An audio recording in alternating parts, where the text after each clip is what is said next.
Assalamualaikum warahmatullahi wabarakatuh. Perkenalkan, nama saya Muhammad Aslam. Saya mahasiswa dari Universitas Muhammadiyah Riau, jurusan Ekonomi Prodi Manajemen dengan nomor NIM 20030499. Baik, saya di sini akan membuat video UAS Manajemen Teknologi Informasi dan Bisnis. Di sini saya akan membacakan apa yang telah saya ringkas dari soal tersebut, yaitu sistem telekomunikasi. Sistem telekomunikasi adalah sistem untuk mengkomunikasikan data atau informasi dari satu lokasi ke lokasi yang lain.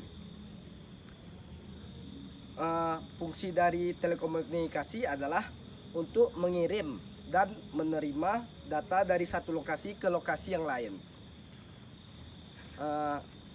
Telekomunikasi itu biasa menggunakan internet. Internet itu adalah sebuah jaringan internal perusahaan yang dibangun menggunakan teknologi internet. Arsitektur dari internet berupa aplikasi web dan menggunakan protokol TCP atau IP. Sedangkan extranet merupakan jaringan intranet perusahaan yang ingin mengekspos informasi yang mereka miliki ke jaringan luar. Sementara internet atau interconnected network adalah sebuah sistem komunikasi global yang menghubungkan komputer-komputer dan jaringan komputer di seluruh dunia.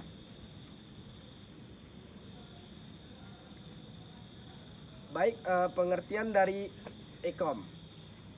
e-commerce secara umum dapat diartikan sebagai transaksi jual beli secara elektronik melalui media internet. Selain itu, e-commerce juga dapat diartikan sebagai suatu proses berbisnis dengan memakai teknologi elektronik yang menghubungkan antara perusahaan. Adapun jenis-jenis e-commerce yaitu e-commerce business to business atau B2B. Transaksi e-commerce ini dilakukan oleh dua belah pihak yang sama-sama memiliki kepentingan bisnis. Yang kedua ada e-commerce business to consumer. Yang ketiga e-commerce C2C yaitu konsumen ke konsumen. Yang keempat konsumen to business. Yang kelima media atau aplikasi e-commerce. Manfaat e-commerce dapat menghemat waktu. Menjual produk di toko fisik mengharuskan pemilik usaha mengurusnya, mulai dari menjaga toko, mengadakan sistem pengamanan khusus, hingga menjaga kebersihan tempat usaha. Ini tentunya sangat menguras waktu. Simpan waktu Anda untuk fokus mengembangkan bisnis melalui e-commerce. Dengan memiliki situs toko online, Anda bisa lebih menghemat waktu. Di samping itu, toko juga bisa tetap buka 24 jam dan konsumen bisa bertransaksi kapan saja. Sangat mudah, bukan?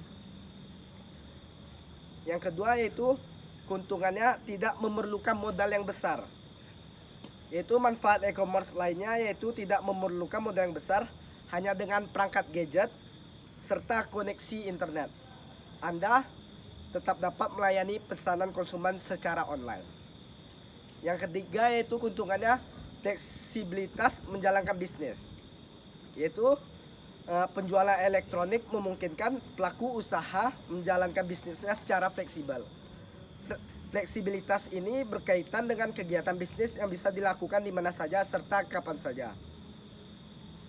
Adapun manfaat e-commerce yakni dalam fleksibilitasnya yang meliputi dua hal penting, yaitu fleksibilitas pemasaran, yaitu untuk mendapatkan penjualan yang tinggi, pelaku usaha harus melaksanakan pemasaran dengan strategi. E-commerce memudahkan Anda dalam memasarkan produk, dalam memanfaatkan berbagai platform online seperti media sosial, ads, dan lain-lain. Yang kedua yaitu fleksibilitas pengiriman. Konsumen yang membeli produk Anda melalui e-commerce akan mendapatkan barang pesanannya melalui pengiriman dengan jasa ekspedisi atau logistik. Yang keempat yaitu mempermudah proses ekspansi bisnis. Manfaat e-commerce lainnya adalah mempermudah pelaku bisnis mengembangkan usahanya. Ekspansi melalui jalur toko online bisa lebih mudah karena modal yang perlu dikeluarkan tidak terlalu besar. Yang kelima yaitu kemudahan pembayaran dan catatan transaksi.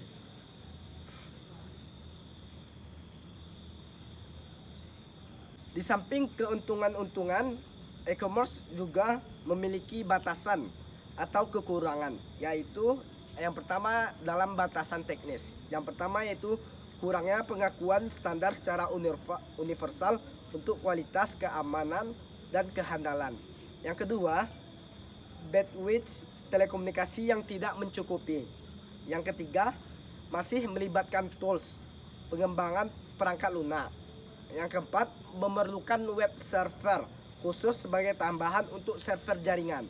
Yang kelima, mahal dan ketidaknyamanan akses internet untuk pengguna. Kekurangan dalam batasan non-teknis yaitu yang pertama, permasalahan legal yang tidak terpecahkan. Yang kedua, kurangnya peraturan pemerintah dan standar industri nasional maupun internasional. Yang ketiga, kurangnya metodologi yang mapan untuk menjamin penyelesaian dan keuntungan dari e-commerce. Yang keempat, penolakan pelanggan untuk berubah dari toko nyata secara fisik menjadi toko virtual. Yang kelima, persepsi bahwa e-commerce mahal dan tidak aman. Yang enam, jumlah penjual dan pembeli yang tidak mencukupi untuk keuntungan operasi e-commerce. Baik, untuk selanjutnya pengertian supply chain management, yaitu manajemen rantai pasok. Manajemen rantai pasok adalah sebuah sistem terkoordinasi yang terdiri atas organisasi, sumber daya manusia, aktivitas, informasi, dan sumber-sumber daya lainnya yang terlibat secara bersama-sama dalam memindahkan suatu produk atau jasa baik dalam bentuk fisik maupun virtual dari suatu pemasok kepada pelanggan. Jenis supply chain management yaitu upstream supply chain, yang kedua internal supply chain, yang ketiga downstream supply chain, yang keempat perusahaan konvensional, yang kelima perusahaan e-commerce. Masalah umum supply chain dan cara mengembangkannya dan cara mengatasinya. Mengendalikan keterbatasan bahan baku, kenaikan ongkos kirim dan harga kargo, kesulitan forecasting, kemacetan pengiriman, digitalisasi pada supply chain, menjaga likuiditas, prediksi kondisi mendatang, dan mengendalikan keterbatasan bahan baku.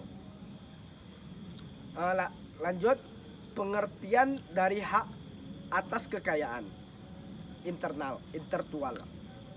Hak kekayaan intelektual didefinisikan sebagai hak untuk memperoleh perlindungan secara hukum atas kekayaan intelektual sesuai dengan peraturan perundang-undangan di bidang HKI, yaitu hak kekayaan intelektual, seperti Undang-Undang Hak Cipta, paten, desain, industri, rahasia dagang, varietas tanaman, sirkuit terpadu, dan merek, serta telah disahkan oleh ITB.